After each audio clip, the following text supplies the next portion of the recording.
লুকানোর জন্য কোথাও ব্যবস্থা করে দিন। আচ্ছা, আপনি আমার দোকানের পিছনে গিয়ে লুকান। আচ্ছা দাদা, কোন দিকে যাব?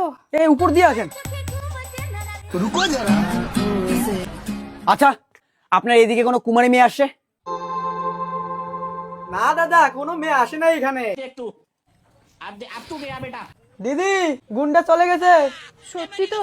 হ্যাঁ দিদি, আপনি এখন যেতে পারেন। আচ্ছা, আমি পিছন দিকে যাই। হ্যাঁ, ভালো কথা, আপনি পিছন দিকে যান, আমি এদিকে গুন্ডাকে দেখছি। तू समझा? नहीं, तू समझा नहीं।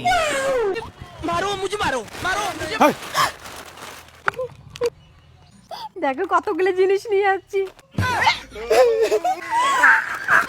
এটা মুই।